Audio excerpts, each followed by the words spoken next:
My mother-in-law poured something strange into my drink when she thought I wasn't looking. Special welcome home cocktail for our favorite son-in-law, she said, with that plastic smile I'd grown to despise.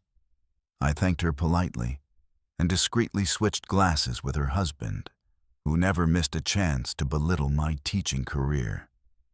45 minutes later, everything changed. My name is Marcus Chen, 29 years old, high school history teacher in Portland, Oregon. I've been teaching for 5 years now, working my way up from substitute positions to tenure track. I love what I do, shaping young minds, helping kids understand the world through the lens of the past.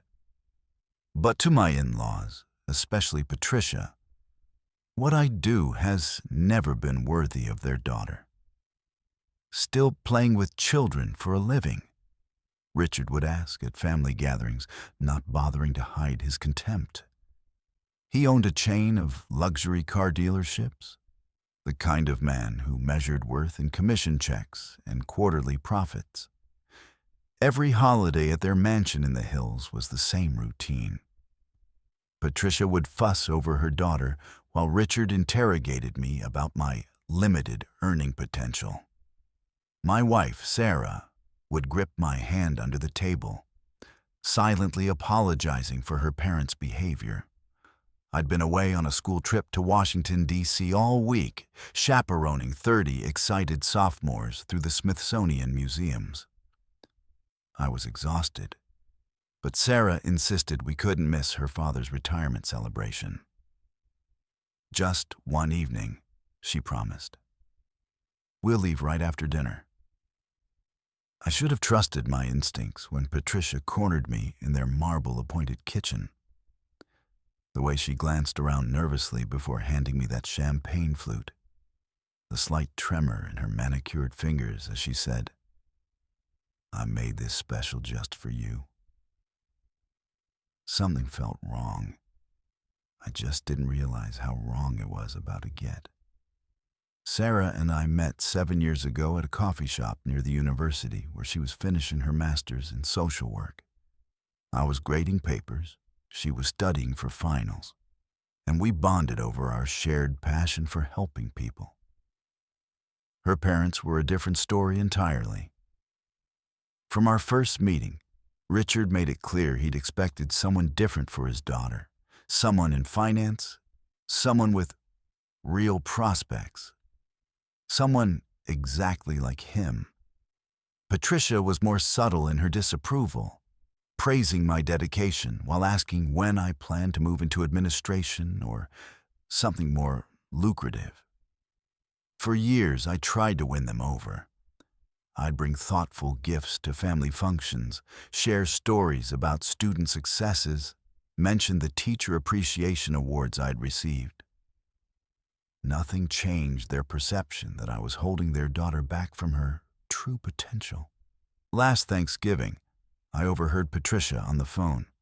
Sarah could have married Derek, the corporate lawyer from her college class. But she chose the teacher. The way she spat out "teacher" made it sound like a communicable disease. Richard was even more direct. When Sarah and I announced our engagement, he pulled me aside. "Marriage is expensive, son. Maybe consider a career change before you make promises you can't keep." I never told Sarah about these conversations. I loved her parents despite their obvious disdain, and I didn't want to force her to choose between us. So I smiled, shook Richard's hand firmly at every visit, complimented Patricia's elaborate meals, and kept my frustrations to myself. But there were signs I should have taken more seriously. The way Patricia would suddenly need Sarah's help in the kitchen whenever I shared good news about my students, how she'd forget to include me in family photos, the time Richard suggested couples therapy for Sarah's impractical choices while staring directly at me. I ignored it all, believing that persistence and kindness would eventually win them over. I was naive, The Friday of Richard's retirement party, I returned from D.C. with a head full of lesson plans and stories to share with my students on Monday. I was bone-tired but showered, put on my best suit, and drove us to their sprawling home overlooking the city. The party started typically. Richard held court with his business associates. Patricia orchestrated everything with military precision. And Sarah's younger brother Jake and his fiancée Emma made polite small talk. I nursed a beer and watched the clock. After the main course, Patricia announced she'd prepared a special champagne toast for Richard's retirement. She disappeared into the kitchen, and I offered to help carry glasses. That's when I witnessed it. She had 2 glasses separated from the rest. As I entered, she quickly added something from a small dropper bottle into one of them. It wasn't garnish or flavoring. It was clear, colorless, and she hastily tucked the bottle away when she heard my approach. "Oh, Marcus, you're so sweet," she said, her voice pitched too high. "This one's for you. Special blend for our dedicated educator." My stomach clenched. The glass had an almost imperceptible oily film on the surface that caught the light wrong. "Let me help you carry these out," I said, taking both glasses she'd prepared. In the dining room, Richard was pontificating about his business legacy, barely acknowledging my approach. "Champagne, sir?" I said, placing the tampered glass in front of him while keeping the clean one for myself.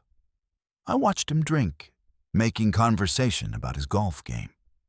45 minutes later, Richard was sweating profusely, clutching his stomach and rushing to their master bathroom.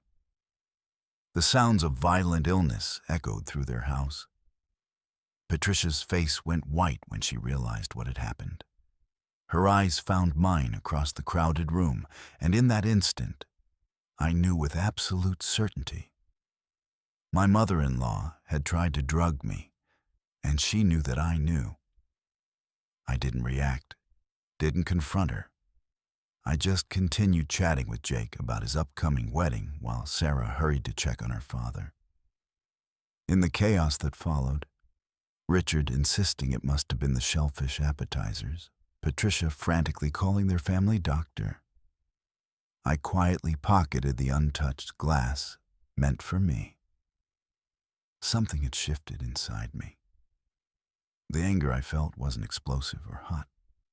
It was cold, calculating. I wasn't going to let this slide. But I wasn't going to fight their way either. I was going to make them face exactly who they were, and I was going to do it methodically. The Monday after the party, I took the glass to Dr. Amanda Torres, a former colleague who now worked in toxicology. "Personal or professional?" she asked when I explained what I needed. "Family matter?" I replied simply. 3 days later, she called with results that made my blood run cold. There were benzodiazepines in that champagne, Marcus. Enough to render someone unconscious for hours, possibly cause memory loss or worse. She paused. "Where did you get this sample?" I thanked her and asked for a written report. I didn't answer her question. That evening, I told Sarah I needed to skip family dinners for a while. I said I was working on a new curriculum proposal that required weekend research. She was disappointed but understanding. I didn't tell her about the test results. Not yet. I needed to understand the full scope of what we were dealing with. Over the next 3 weeks, I started investigating. Patricia had prescriptions for anxiety medication from multiple doctors. I discovered complaints filed against her at the country club for erratic behavior and inappropriate conduct. There were whispered stories among Sarah's old friends about strange incidents at parties, missing jewelry, conversations that didn't quite add up. I compiled everything and waited for the right moment. It came when Sarah mentioned her mother wanted help organizing old family photos for a scrapbook project. She specifically requested that I come help since I was so good with organizing things. Sarah was surprised by the request, but pleased. I agreed immediately. The following Saturday, I arrived at their house alone, carrying a folder instead of my usual teaching materials. Patricia was waiting, dressed impeccably as always, her smile not quite reaching her eyes. Richard was at the golf course, she explained. Before we started, I said quietly, I thought as you might want to see this first. I handed her the folder containing the toxicology report, copies of her multiple prescriptions, and documentation of the complaints against her. Her hands shook as she read. This is ridiculous, she whispered. I would never. We both know exactly what happened, I interrupted calmly. What I don't understand is why. Her facade cracked. You're not right for Sarah. You never will be. A man should provide security, opportunity, not lesson plans and summer vacations. And drugging your daughter's husband provides security. I kept my voice level, teacher calm. It wouldn't have seriously hurt you, she snapped. Just made you sick enough to miss that job interview you've been talking about for months. Show Sarah that you can't be counted on when it matters. I let that revelation sink in. She'd been listening to our private conversations, planning to sabotage a promotion opportunity I'd been working toward for 2 years. Here's what happens next, I said finally. You're going to tell Richard what you did. Then you're both going to start treating me with basic human respect. Not because you've changed your opinion of teachers, but because the alternative is Sarah learning exactly who her parents really are. Patricia laughed, but it sounded hollow. She'll never believe you over us. We're her family. I picked up my folder. Maybe not. But she'll believe the lab report, the medical records, and the country club incident reports. Are you willing to bet your relationship with your daughter on that gamble? I left without looking at a single photo. That night, Patricia called Sarah in tears, claiming I'd been hostile and threatening during our session. She said I'd accused her of terrible things and demanded money to keep quiet. When Sarah confronted me, I couldn't continue hiding the truth. I showed her everything. The lab report, the prescriptions, the pattern of complaints.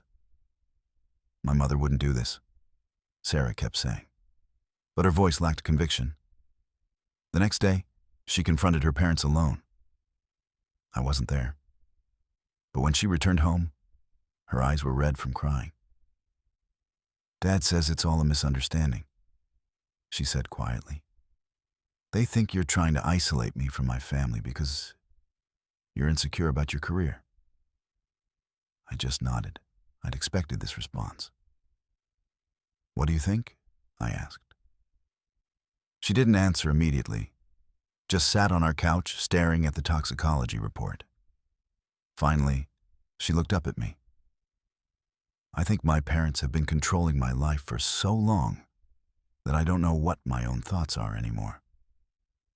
For 2 weeks, Sarah barely spoke to me. She visited her parents alone, came back with new doubts and fresh arguments about my accusations. I threw myself into grading papers and preparing lessons, waiting for the storm to pass. Then a package arrived with no return address, just my name written in unfamiliar handwriting. Inside was a USB drive and a note. You need to see this. It was from Emma, Jake's fiancée. The drive contained security footage from Richard and Patricia's house. Apparently, they'd installed cameras after a break-in the previous winter. The timestamps showed the night of the retirement party. There was Patricia in the kitchen, clearly adding something to a champagne glass. There was me entering, switching the glasses. There was Richard drinking from the tampered glass. But there was more footage from after we'd left. Patricia screaming at Richard, blaming him for drinking from the wrong glass. Richard yelling back, "This isn't the first time you've pulled something like this, Pat." I watched the argument 3 times, trying to process what I was seeing. The next file was from 2 days after the party. Patricia and Richard argued in their living room about me. "He knows what you did," Richard said. "So what?" Patricia replied coldly. "It's his word against ours. Sarah will never choose a teacher over her family. And if she does, she's not the daughter I raised." She paused, then continued. "Don't worry. I've already started planting seeds about their marriage problems. Give me 6 months, and she'll be filing for divorce thinking it was her idea." I closed my laptop, hands trembling. This wasn't just about sabotaging my career. This was a systematic effort to control Sarah's entire life, and they'd apparently done it before. I called Emma immediately. "Why did you send this to me?"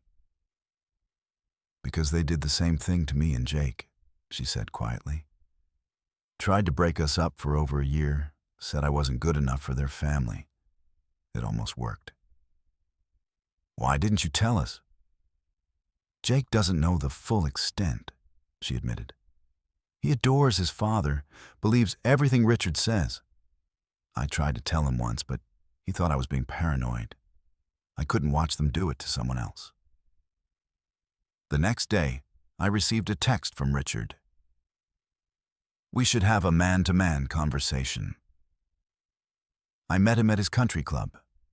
He was waiting in a private dining room, drinking scotch and looking confident. "Families are complicated, Marcus," he began. "Patricia can be protective. Sometimes her methods are questionable, but her heart's in the right place." "Drugging someone has nothing to do with heart," I replied. He waved dismissively. "A misunderstanding. Pat takes medication for anxiety. She probably mixed up the glasses herself." Then his expression hardened. "But I understand you have security footage." Gerald's face changed instantly, becoming cold and calculating. "What do you want? Money? A position at one of my dealerships? I always suspected you married Sarah for financial security." "I want you both to stop interfering in our marriage," I said simply. "Stop trying to convince Sarah I'm not good enough. Stop manipulating her decisions." Richard leaned forward. "You think this is the first time we've dealt with someone like you? People who want to drag our daughter down to their level." He smiled coldly. "Sarah will come home where she belongs. She always does. Ask her about Michael, her college boyfriend. Ask her about the fiancé before you." I felt the room grow cold. "What are you talking about?" "Sarah was engaged before she met you. Pre-med student, good family, bright future. We didn't approve of his background. It took us 8 months to convince her he was wrong for her. She broke it off, came home crying." He raised his glass in a mock toast. "History has a way of repeating itself, son." On the drive home, I called Sarah's college roommate, Jennifer. I asked her about Michael. "Oh, God," she breathed. "That was horrible. He was perfect for her. But her parents convinced her he was cheating. They even hired a private investigator to manufacture evidence. Michael tried to prove his innocence, but by then, Sarah didn't trust him anymore. The pattern was clear now. This wasn't just about me. It was about absolute control over their daughter's life, and they'd successfully done it before. I didn't confront Sarah immediately. Instead, I reached out to Michael, who was now a doctor in Seattle. He was initially reluctant to speak with me, but when I explained the situation, he shared old emails and text messages showing how Patricia and Richard had systematically destroyed his relationship with Sarah. I also contacted other ex-boyfriends, old friends of Sarah's, who had mysteriously disappeared from her life. The pattern was consistent. Anyone who encouraged Sarah's independence was gradually pushed out through manipulation and lies. Emma provided more security footage showing Patricia and Richard planning their campaign against us. Once they divorce, we'll convince her to move back home, Richard said in one clip. She can work for the foundation, meet appropriate men from good families. I compiled everything onto a single drive. Then I invited Jake and Emma over for dinner without telling Sarah the full reason. I was about to shatter her family's carefully constructed image. Over dessert, I connected my laptop to our TV. There's something you all need to see, I said. For the next hour, we watched the footage together. Sarah sat frozen, her face pale. Jake kept shaking his head, muttering, "This can't be real," under his breath. When it was over, Sarah turned to me with tears streaming down her face. "Why didn't you show me this sooner?" "Because I needed you to see the full picture," I said. "Not just what they did to me, but what they've been doing to you your entire life." Jake stood up, furious. "You've manipulated these videos. My parents wouldn't do this." Emma touched his arm gently. "They did it to us too, Jake. Why do you think they suddenly started accepting me after we got engaged? Because a wedding meant they couldn't easily break us up anymore." The color drained from Jake's face. "You never told me." "I tried," she whispered. "You wouldn't listen." Later that night, Sarah crawled into bed beside me. "I need time to process all of this," she said softly. "But I believe you, and I'm sorry I doubted you." The next morning, Patricia called. Sarah put her on speaker. "Darling, I think you should come stay with us for a while," Patricia said in her sweetest voice. "Marriage is difficult, and sometimes space can provide clarity." "Mom," Sarah interrupted, "I've seen the videos." Silence. Then, "What videos?" "The security footage of you drugging Marcus's drink, of you and Dad planning to break up my marriage." Another pause. "Sarah, whatever he's shown you has been doctored. You know Marcus has always been jealous of our family's success." "Stop," Sarah said firmly. "We're all coming over tonight. Jake, Emma, Marcus, and me. We're going to discuss this as a family. No more lies." After she hung up, Sarah turned to me. "They'll deny everything. They'll try to make you the villain." I nodded. "I know. What's our strategy?" For the first time in weeks, she smiled. "We tell the truth, all of it. And we don't let them gaslight us anymore." That evening, we arrived at Patricia and Richard's house with my camera equipment. Jake and Emma were already there, sitting stiffly in the living room. Richard seemed confident, Patricia nervous but defiant. "I understand there's been some confusion," Richard began smoothly. "No confusion," I interrupted, setting up my tripod. "I'm documenting this conversation for our family records." Patricia immediately objected. "This is private family business." "Exactly," I agreed. "Family business? And I'm family, even though you've spent years trying to change that." For the next 2 hours, we laid out everything. The drug drink, the manipulation, Michael, the pattern of control that had shaped Sarah and Jake's entire lives.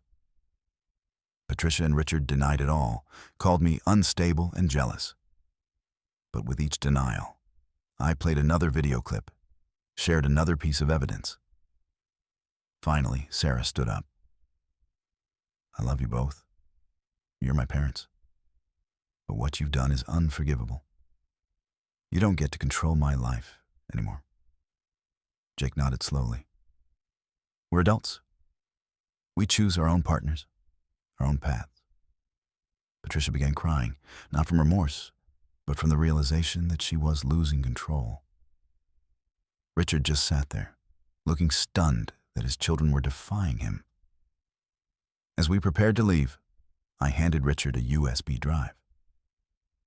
"This contains everything. The footage, the emails, the testimonies. It's yours to keep." "What's that supposed to mean?" he asked suspiciously. "It means I'm not going to destroy your reputation by sharing this publicly. That would only hurt Sarah, and I'd never do that." I paused. "But if you ever try to interfere in our marriage again, if you ever try to manipulate Sarah or undermine me, copies will go to every member of your country club, your business associates, and your social circle." For the first time since I had known him, Richard looked at me with something resembling respect. "I underestimated you." "Yes," I said simply. "You did." 6 months passed. Sarah and Jake began therapy to work through the years of manipulation. Patricia and Richard kept their distance, sending occasional texts, but respecting the boundaries we'd established. Then, before Christmas, they invited us all to dinner. "A fresh start," the invitation read. Sarah wanted to go. "They're still my parents," she said, "and they seem to be trying." I agreed, but I wasn't naive enough to believe they'd fundamentally changed. When we arrived, everything seemed different. Patricia had prepared a simple meal instead of her usual elaborate productions. Richard was subdued, asking about my students with what seemed like genuine interest. After dinner, Richard invited me into his study. "I have something for you," he said, handing me an envelope. Inside was a check made out to our school's history department, enough to fund field trips for an entire semester. "Why?" I asked. "Because," he said slowly, "I've been thinking about what you said, about success meaning different things to different people." He paused. "I still don't understand your choices, but I'm beginning to respect them." I looked at the check again. "This is generous, but no strings," he interrupted. "No conditions, just an acknowledgement that maybe I was wrong about some things." When I returned to the dining room, Patricia was showing Sarah old photo albums. But instead of her usual commentary about how Sarah should have stayed home, she was quietly listening to Sarah talk about her work at the community center. As we drove home that night, Sarah squeezed my hand. "Do you think they've really changed?" "I think they're trying," I said honestly. "Whether that's sustainable remains to be seen." 3 months later, Sarah told me she was pregnant. When we shared the news with her parents, their reaction was genuinely joyful. No lectures about financial responsibility, no suggestions about career changes, just happiness about becoming grandparents. Our son was born in the fall. We named him David after my grandfather. When Patricia and Richard came to the hospital, they brought gifts and congratulations. But they didn't try to take over or offer unsolicited advice. They held their grandson, took pictures, and left with promises to respect our parenting decisions. One evening, as I was grading papers in my study, Sarah came in carrying David. "My dad called," she said. "He asked if you'd be interested in speaking to his business group about an educational initiatives in the community." I looked up, surprised. "What did you tell him?" "That I'd ask you, but that it was your decision entirely." She sat down beside me. "You know, I used to think success meant making my parents proud, meeting their expectations. And now, she looked down at our son, then back at me.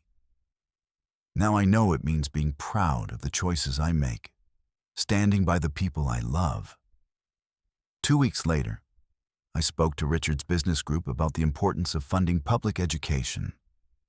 Afterward, several members approached me about supporting various school programs. Richard didn't try to take credit or suggest how I should handle the relationships I was building. That spring, I was promoted to department head at my school. At the celebration dinner, Sarah sat beside me while David slept in his carrier. My parents drove down from Seattle. Colleagues and friends filled the restaurant. Patricia and Richard came too, staying long enough to congratulate me genuinely and leave without trying to network or take over the conversation. As we cleaned up that night, Sarah asked, "Do you think they've actually changed?" I considered the question carefully. "I think they've accepted that they can't change us," I said finally. "And sometimes that's enough." Later, as we sat on our back porch watching the city lights twinkle in the distance, David sleeping peacefully upstairs, I realized something important. I hadn't won by playing Patricia and Richard's games of manipulation and control. I'd won by refusing to play those games at all. I'd stood my ground, protected what mattered, and built my life according to my own values, not through schemes or revenge, but through persistence, documentation, and quiet strength. In the end, that was the most satisfying victory of all. Living authentically with the family I loved, teaching the students I cared about, and knowing that no one else's definition of success could diminish what we'd built together.